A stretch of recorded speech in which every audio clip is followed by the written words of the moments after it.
Alhamdulillah,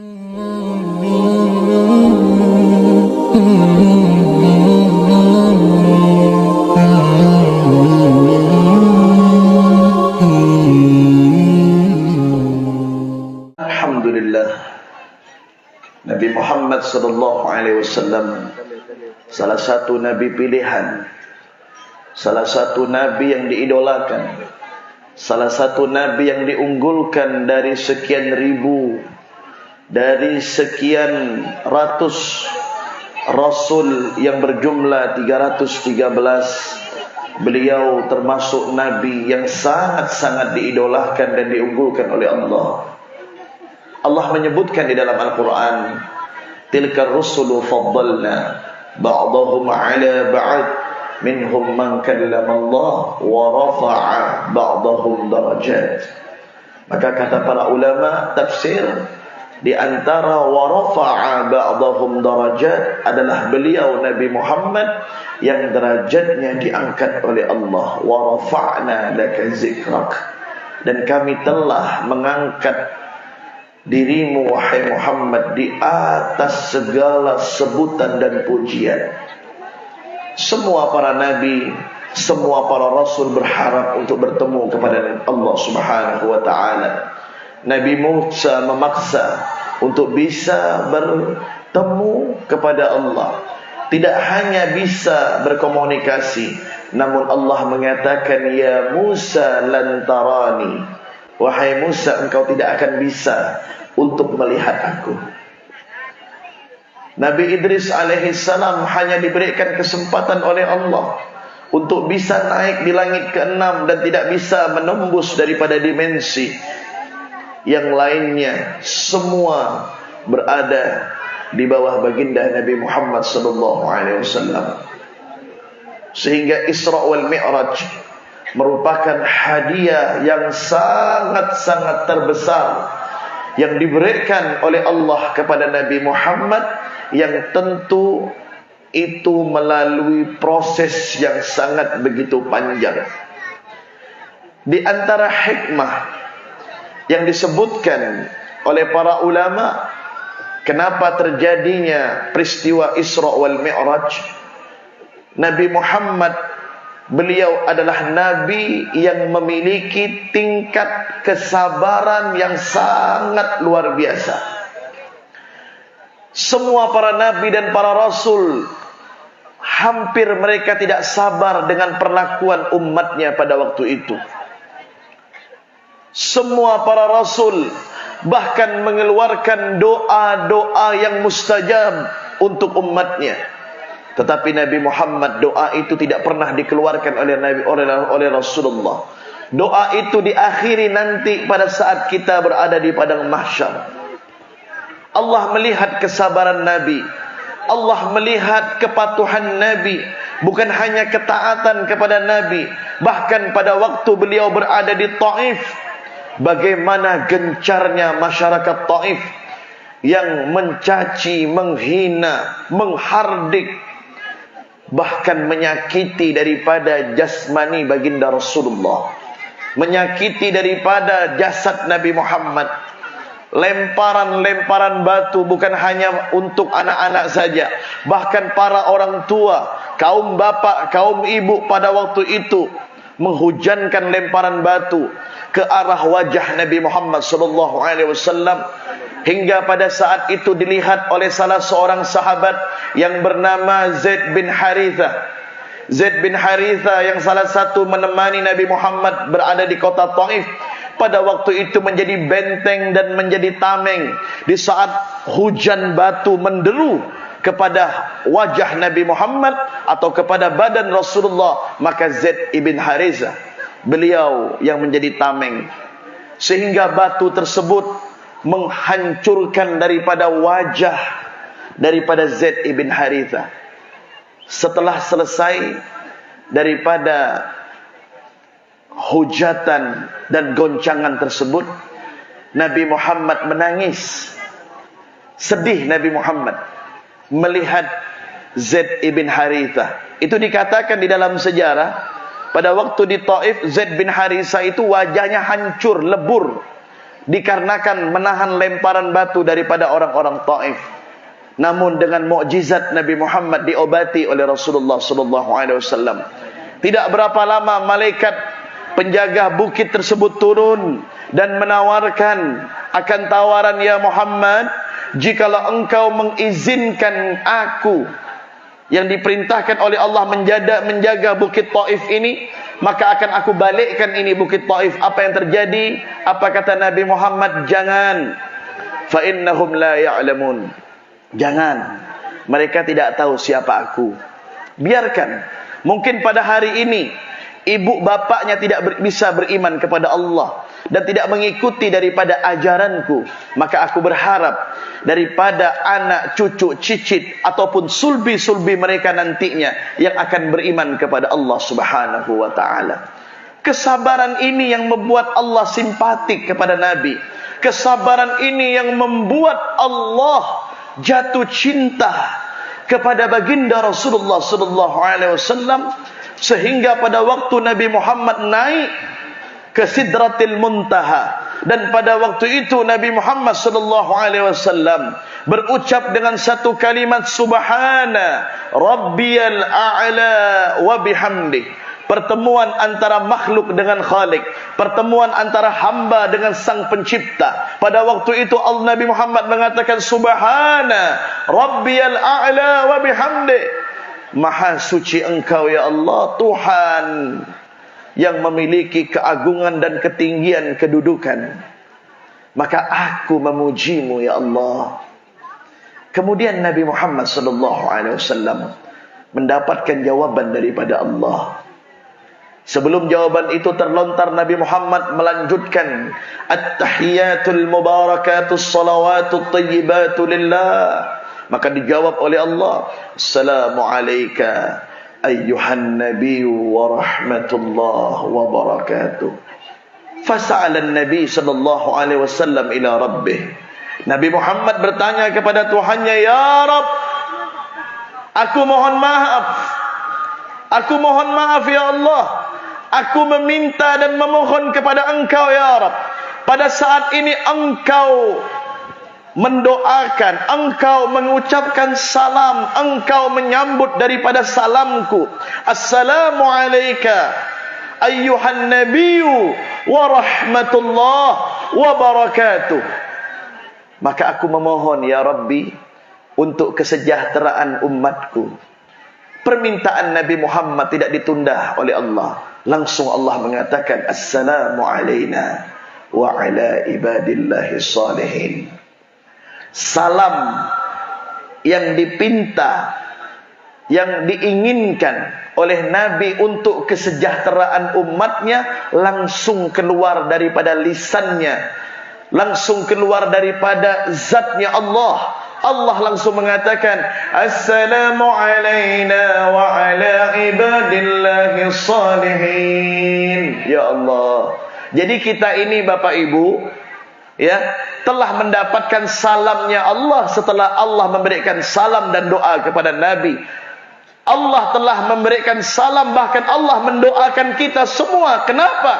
Karena Nabi Muhammad adalah Nabi yang bukan egois, Nabi yang tidak memikirkan kepentingan keselamatannya sendiri, tetapi Nabi memohon kepada Allah untuk keselamatan kita semuanya. Alhamdulillah.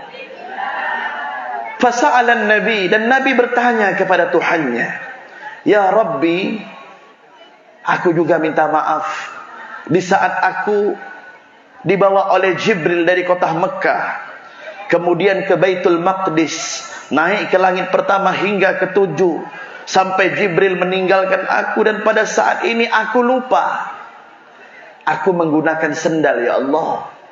Nabi Muhammad Mi'raj menggunakan sendal. Sendal yang dibawa oleh beliau dari Masjidil Haram. Kemudian Nabi Muhammad tidak merasa nyaman dengan Allah Subhanahu wa ta'ala, karena beliau berada di tempat yang paling suci. Sehingga Nabi berkata, ya Rabb, engkau perintahkan Musa untuk naik ke Bukit Tursina. Kemudian pada saat itu Nabi Musa alaihissalam, kakakku kata Rasulullah, Beliau naik di Bukit Tursina, kau perintahkan untuk melepaskan sendalnya. Ikhlaq na'lik ya Musa fa inna hadha muqaddasitua. Lepaskan sendalmu wahai Musa, ini adalah tempat yang paling suci. Lantas sekarang aku ya Rabbi, aku menggunakan sendal menghadapmu ya Rabb. Nabi Musa hanya naik ke gunung, ke Bukit Tursina, dan tidak berjumpa kepadamu. Kau perintahkan untuk membuka sendalnya. Bagaimana dengan aku ya Rabb? Bagaimana dengan aku ya Rabb? Maka Allah Subhanahu wa ta'ala mengatakan, ya Habibi Muhammad, ya Habibi Muhammad, anta habib, anta habibi wa Musa kalimi. Wahai kekasihku, kata Allah, wahai kekasihku Muhammad, engkau adalah kekasihku, orang yang paling dekat denganku, kata Allah. Sedangkan Musa adalah pembicaraku saja. Maka engkau, aku izinkan untuk menaikkan sendalmu ke hadiratku, kata Allah Subhanahu wa ta'ala. Maka Allah menyatakan dalam hadis qudsi, laulaka ya Muhammad ma khalaqtul aflak. Kalau bukan karena engkau wahai Muhammad, maka aku tidak akan ciptakan alam semesta ini. Maka para ulama berpendapat, di antara hikmah Allah menciptakan alam semesta ini karena Nabi Muhammad, dan karena sendal ataupun terompah yang ada pada kaki baginda Rasulullah sallallahu alaihi wasallam. Apapun yang bersandar, yang melekat pada diri Nabi Muhammad atau dinisbatkan kepada Nabi Muhammad, maka itu pasti menjadi muli. Makanya dikatakan oleh tim hadrah, ya Sayyidah Sadat, ya sahibal khairat. Itu kan? Bisa dilanjutkan. Ya Sayyidah Sadat, ya sahibal khairat, ya Sayyidah Sadat.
Sayyidas Sadat, ya sahibal khairat. Ini qasidah lebih diidentikan kepada pertemuan Nabi Muhammad kepada Allah Subhanahu wa taala. Ini kita ngaji ya. Ya sahibal khairat, ya sayyidas sadat, wahai pemimpin yang diberikan kemuliaan pangkat kedudukan.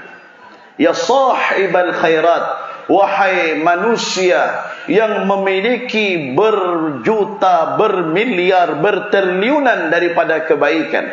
Tidak ada yang menandingi kebaikan, kesolehan, ketaatan, ketawaduan daripada Nabi Muhammad sallallahu alaihi wasallam. Makanya dikatakan wajita bil ayat, kau datang dengan membawa daripada tanda-tanda kebesaran Allah Subhanahu wa ta'ala. Makanya peristiwa Isra wal Mi'raj ini adalah hadiah dan oleh-oleh yang diberikan oleh Allah kepada Nabi Muhammad sallallahu alaihi wasallam setelah melalui daripada proses kesabaran tingkat yang tidak mampu dijangkau oleh para nabi dan rasul. Bahkan malaikat penjaga bukit Taif tidak mampu untuk sabar melihat daripada perlakuan orang-orang ataupun masyarakat kafir pada saat itu kepada Nabi Muhammad. Maka di sini disampaikan Allah kepada beliau. Makanya sebelum daripada surah Al-Isra itu ada surah An-Nahl.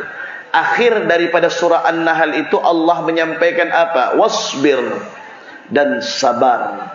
Wa ma sabruka illa billah.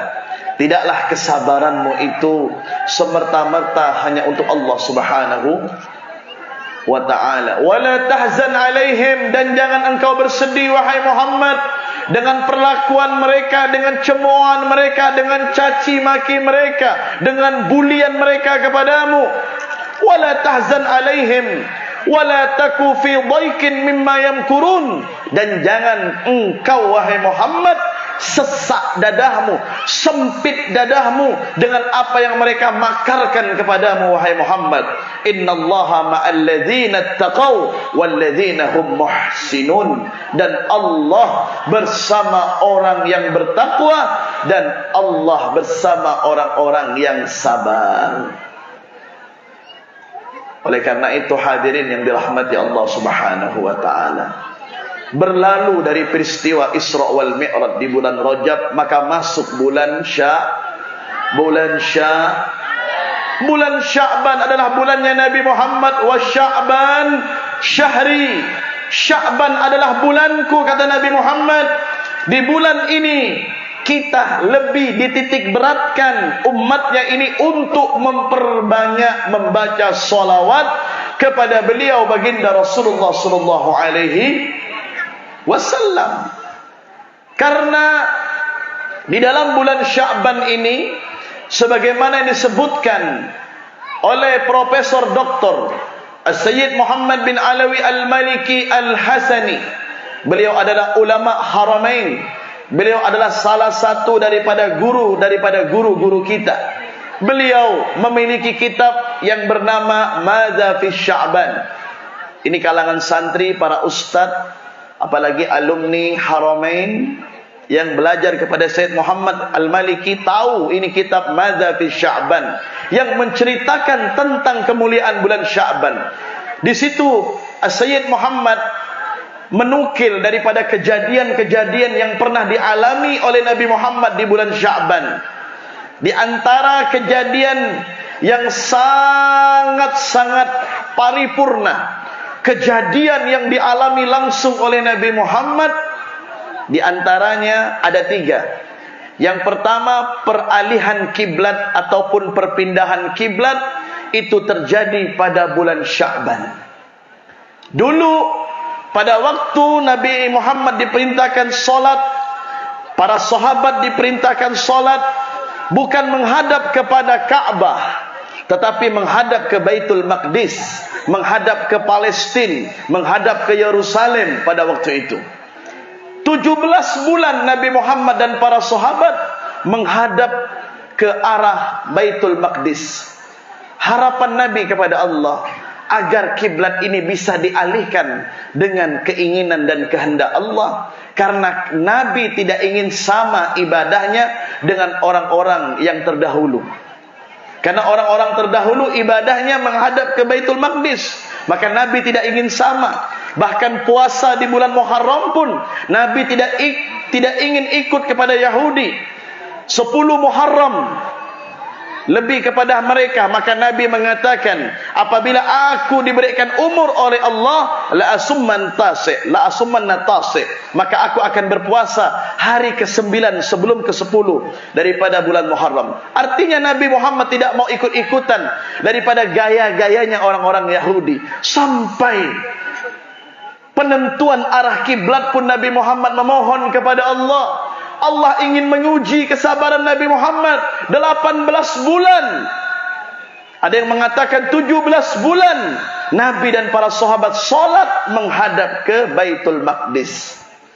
Subuh hari datang, malaikat Jibril menyampaikan kepada Allah melalui wahyu firman Allah dalam surah Al-Baqarah, "Qad nara taqalluba wajhika fis sama', falanuwalliyannaka qiblatan tardaha, fawalli wajhaka satral masjidil haram." Pada waktu di subuh harinya Nabi Muhammad pergi ke masjid dan mengatakan kepada para sahabat, kabar gembira, ya bakhtana, ya bakhtana, keberuntungan bagi kita semuanya. Allah telah menjawab daripada doa-doa kita, kata Nabi Muhammad.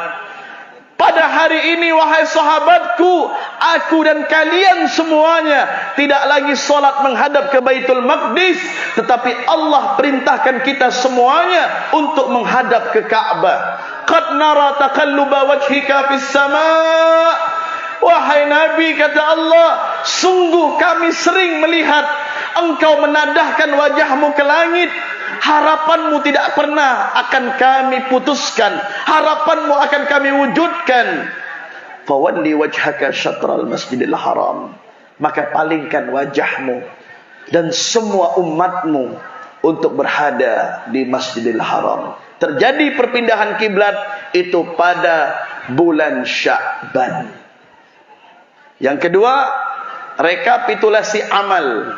Itu juga terjadi di bulan Sya'ban, tepatnya pada malam nisfu Sya'ban yang tadi malam kita dari kalangan ahlu sunnah wal jamaah, kita semua umat Islam merayakan malam nisfu Sya'ban di masjid musalla pesantren, majlis-majlis taklim kita serempak pada waktu itu membaca Yasin 3 kali dengan niat agar diberikan ketetapan iman, agar diberikan berkah umur, agar diberikan husnul khatimah. Dan alhamdulillah pada saat ini Allah masih memberikan ketetapan iman, berkah umur, bahkan insyaallah husnul khatimah sampai akhir hayat kita nanti. Dan yang ketiga, di bulan Sya'ban ini diturunkan perintah sholawat. Surah Al-Ahzab ayat 56 Allah turunkan di bulan Sya'ban. Innallaha wa malaikatahu yusalluna 'alan nabi ya ayyuhalladzina amanu sallu 'alaihi wa sallimu taslima. Al-jannatu wa na'imuha sa'adun liman yusalli wa yusallim wa yubarik alaih. Surga beserta isinya diberikan bagi mereka, dipersiapkan bagi mereka liman yusalli yang bersalawat, wa yusallim yang mengucapkan salam, wa yubarik dan selalu memberikan keberkahan, yang selalu berharap keberkahan daripada baginda Rasulullah sallallahu alaihi wasallam. Yuk sama-sama kita memuji kepada Nabi Muhammad di bulan Sya'ban ini agar kita semuanya masuk di dalam golongan ayat ini yang mengagungkan daripada surah Al-Ahzab ayat 56. Sallu ala Nabi Muhammad, sallu ala Nabi Muhammad. Allahumma salli ala sayyidina Muhammadin tibbil qulubi wa da'waiha wa afiyatin absar wa diyaiha wa qulil arwah wa diyaiha wa ala alihi wa sahbihi al-bushra. Allahumma salli wa sallim ala sayyidina Muhammadin sahibil salata tubashshiruna wa ahlina wa awladina wa jami'a wa muallimina wa talabatana من يومنا هذا إلى يوم الآخرة صلاة اللهم وسلم على محمد صاحب الصلاة تبشرنا. Mana suara perempuannya? وجميعا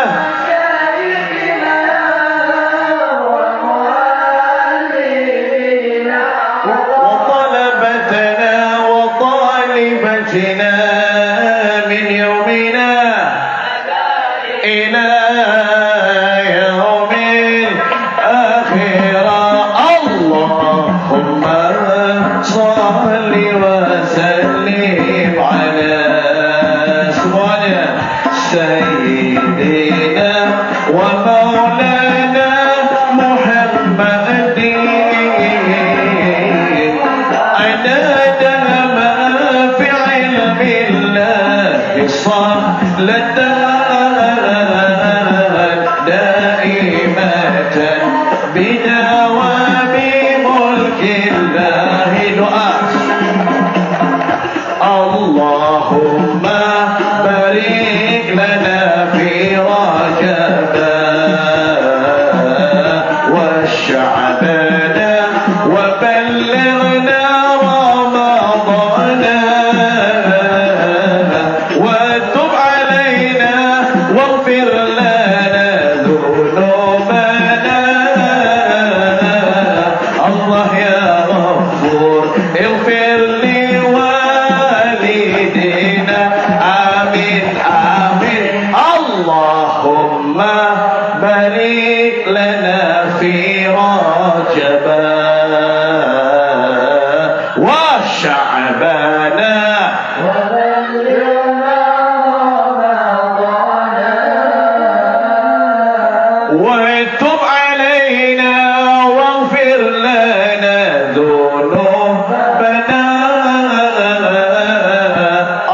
يا غفور اغفر لي والدينا آمين آمين. Obat haji itu ada 5 perkara. Yang pertama,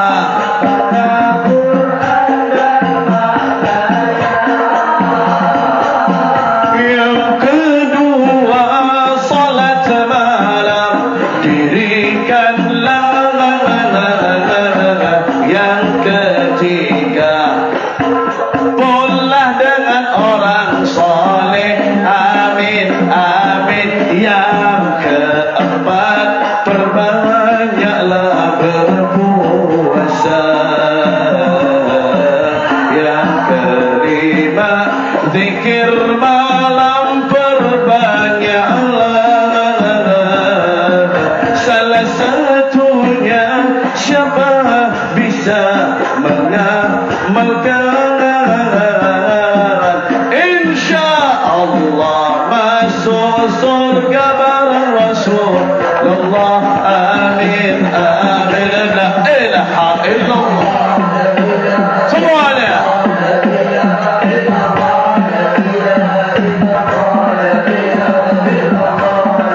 Ya ahli bait Nabi, ya ahli as-safa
Ridwan Salim, Siantan Pontianak Utara.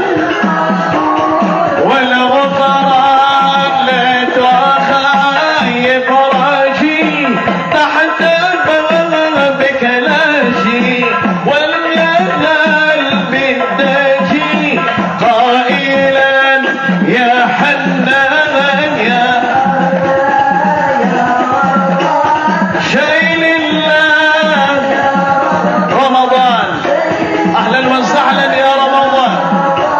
سهلا يا شهر القرآن قرآن بالنبي الأمي وخديجة أمي والمبتول الختمي سيدات النسوان.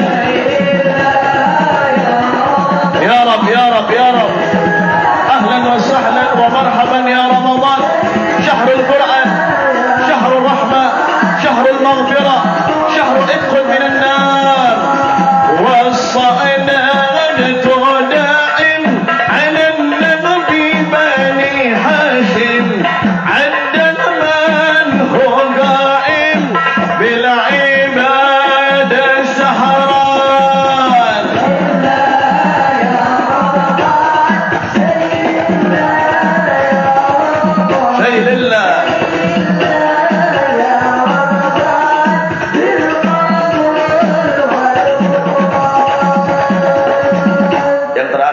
berjudul Pesan Ramadan untuk kita semuanya, untuk saya, untuk panjenengan.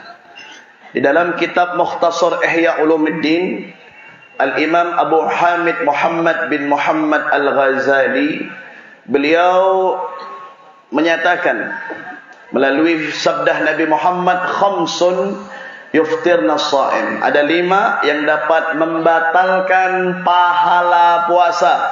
Ngeding ini. Nih. Banyak nih menik malam ni. Banyak ni. Wajahnya glowing kena lampu ini. Allahumma shalli ala Muhammad. Allahumma shalli ala Muhammad. Masyarakat yang ikhlas, betul-betul ikhlas. Ikhlas sampai jam 2 subuh. Masya Allah. Nenek menek banyak, embok banyak, bebe banyak. Mudah-mudahan panjang umur sehat walafiat. Bapak-bapaknya banyak, semuanya banyak. Ini banyak wali santri RM ini di sini, Ustaz. Masya Allah. Juga wali santri dari Pondok Pesantren Hananiyah, Masya Allah, luar biasa. Ini ada 5 yang dapat membatalkan pahala puasa. Dengarin yang terakhir ini, ya. 5-5-nya nggak sampai 1 jam, paling sebentar. Kita bahas dikit-dikit. Puasanya sah, hukum puasanya sah, tapi nggak dapat pahala.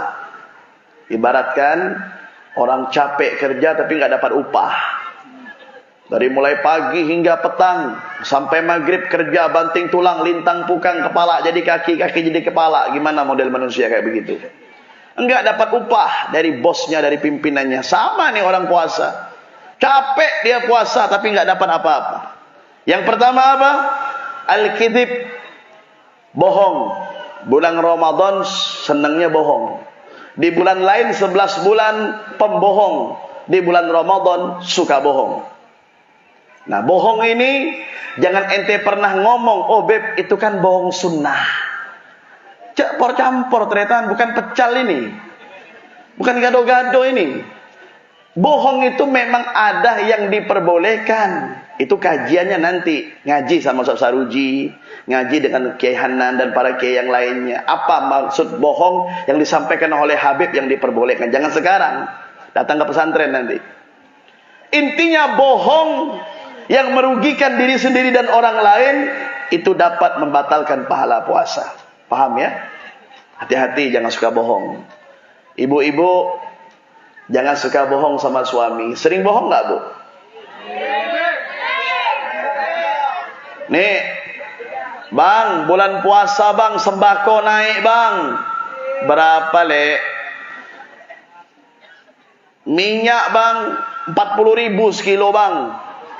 Ya abangnya tidak tahu pasar, ya dikasihlah 40.000, padahal tidak sampai 40.000. Berapa minyak sekilo?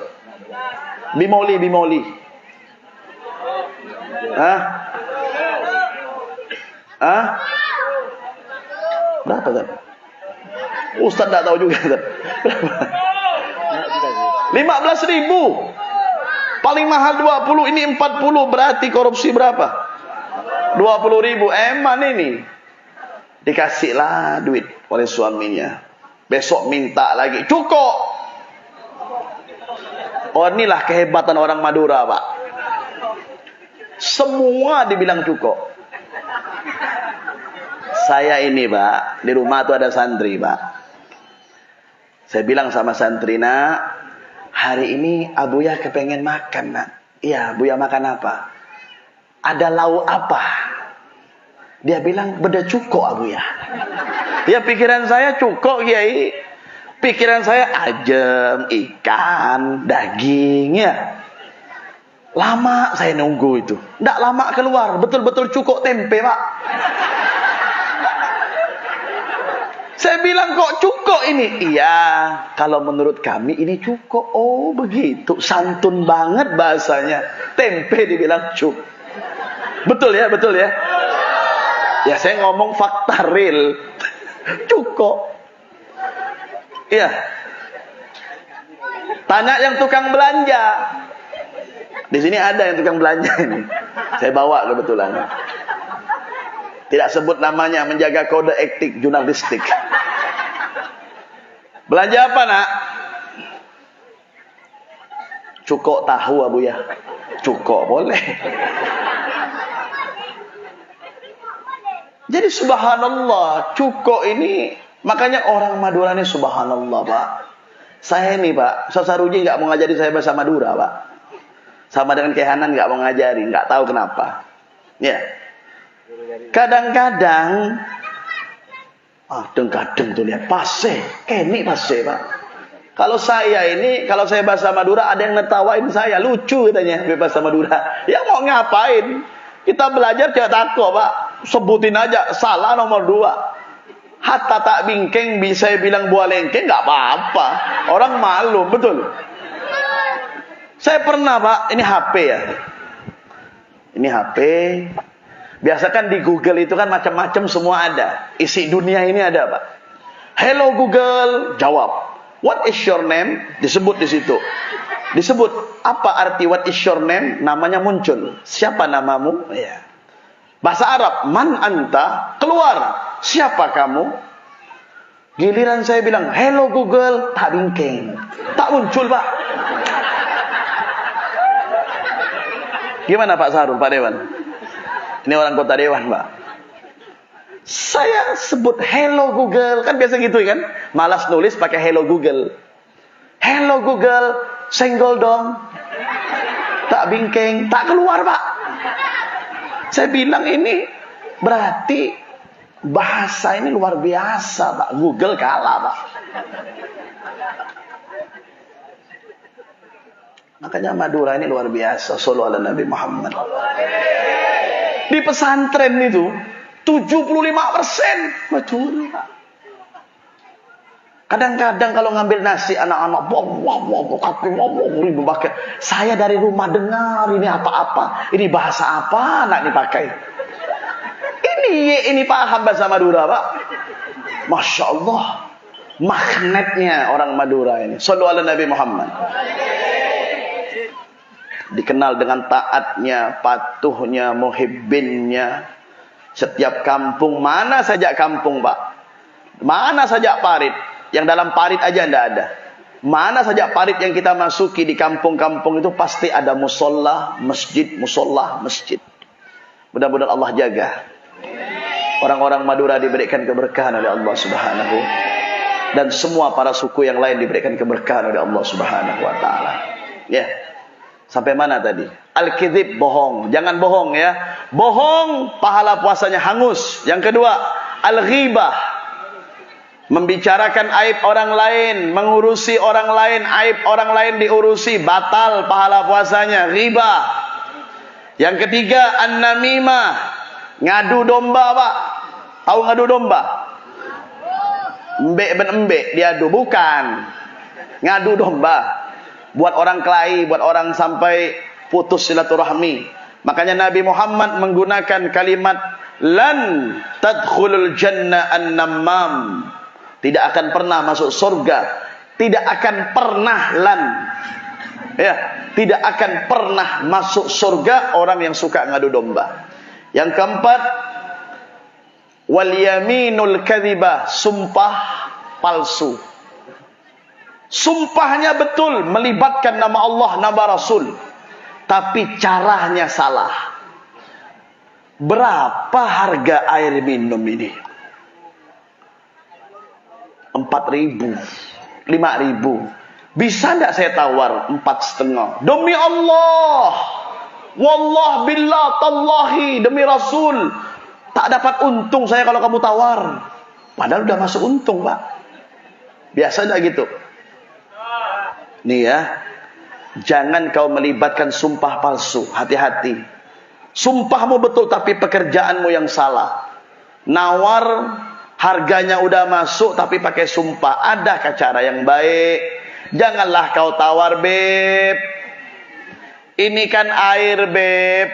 Murah, beb. 4-5 ribu. Janganlah Habib tawar 4,500, beb. Berilah saya untung, kan gak masalah begitu. Jangan ente pakai sumpah. Demi Allah, Mati saya. Kata, oh ada kalimat mati ini. Pernah tak begitu? Hati-hati.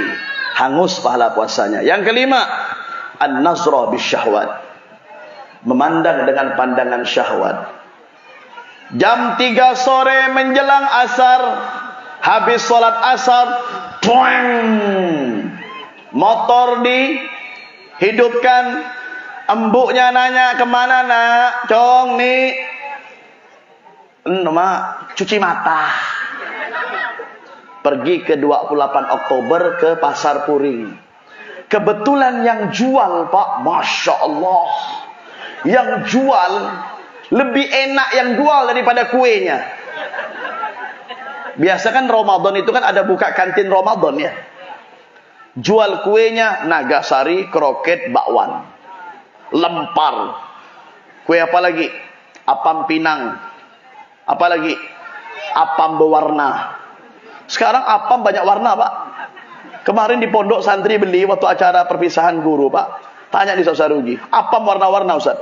Beda warna merah, warna putih, warna kuning, warna pink. Saya pilih warna pink, Pak. Iya, 5 jenis berwarna-warna apam, Pak, apam. Hebat yang buat apam. Kita doakan. Mudah-mudahan yang buat apam masuk surga. Besok ramai buat apam. Martabak manis, martabak. Ada lagi jual pentol. Ada lagi jual macam-macam. Kalau udah bulan Ramadan, semua kue ada. Yang saya heran, yang penjual kue, oknum ya, oknum. Yang jual kue ini semuanya turun, Pak. Anteng turun, kalungnya turun, gelang turun. Ini ente mau jual kue apa jual emas? Jual kue harga 2.000, 1.500, paling mahal banter 3.000. Iya kan? Jual lauk jadi. Ya kadang-kadang yang degel-degel, Pak. 3:30 sore, jam 4 menjelang, apa kata anak-anak muda? Ngabuburit ya. Ngabuburit. Jalan-jalan sore Ramadan. Belanja, Pak.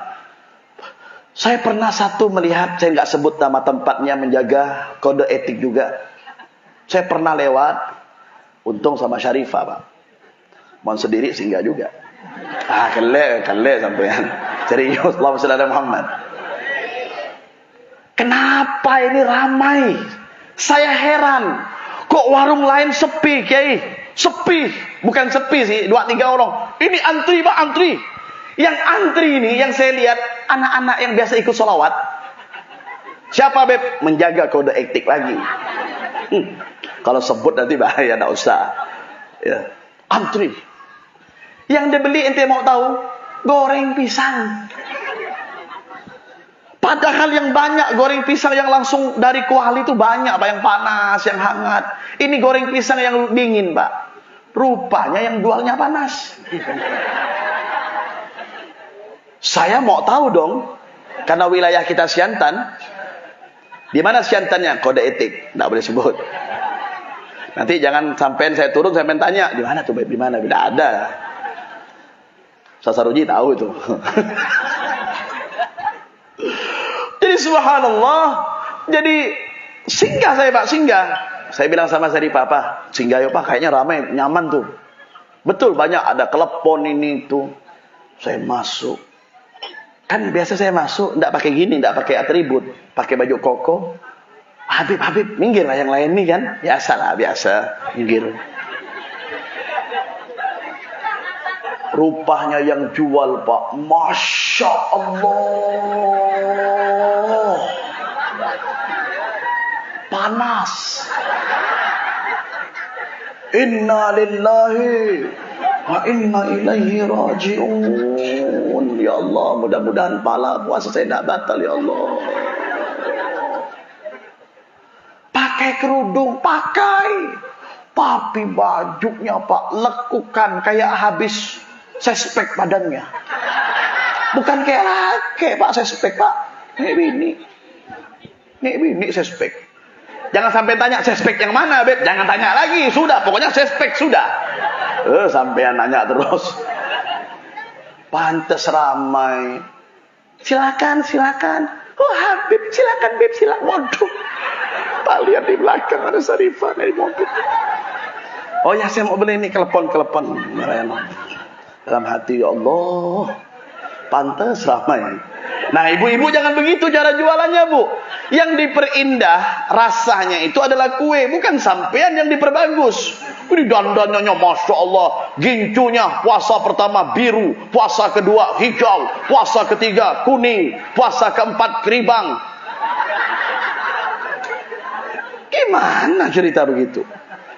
Sekarang jujur aja. Jujur ini kan normal semua ya. Kalau dipentas jangan tanya, Pak. Dipentas ini jangan tanya. Laki-laki ini normal semua, betul enggak? Melihat model perempuan kayak begitu kira-kira gimana? Ada hasrat enggak? Nah, dalam hukum fikih, Pak, ya, bab yang berkaitan dengan syarat batalnya puasa itu, batalnya pahala puasa itu, di saat ada hasrat saja melihat perempuan yang model kayak begitu, timbul hasrat. Andai kata, jikalau dia itu janda, ya kan? Kenapa tidak pakai mikrofon, Beb? Lagi lab. Ipah nonton, Pak. Allahumma shalli ala Muhammad. Bahaya, Pak. Ya. Andai kata, jikalau, ini timbul hasrat nih. Andai kata, jikalau seandainya dia itu janda, maka apa saya ngomong, Pak? Iya. Kan timbul hasrat. Nah, hasrat ini timbul syahwat, batal pahala puasa. Makanya saya request ya sama ibu-ibu yang jualan, Bu, walaupun sampai udah tua, Bu, ya. Sampai udah tua tetap harus berpenampilan yang syar'i, ya. Gincunya jangan terlalu terang. Blush on-nya ya kayak mendung-mendung aja. Jangan kayak lebih terang daripada pelangi, Pak. Batal pahala puasa, Pak. Ini yang hadir ini bukan robot, bukan malaikat, manusia. Manusia punya napas, nafsu, napas. Ya, punya nafsu. Berarti 5 ya. Yang membatalkan pahala puasa yang pertama, Bo. Yang kedua, adu dom. Yang ketiga, nami, meribah. Yang keempat, sumpah pal. Yang kelima, memandang dengan syahwat. Ibu-ibu yang di rumah suaminya siang-siang Ramadan, kata para ulama fikih itu tidak dianjurkan untuk berdandan dan bersolek terlalu menor dalam rumah. Kan istri saya, Beb. Betul istrimu. Sah, Beb. Iya, yang bilang gak sah siapa? Tapi bro, kau lagi puasa, boy.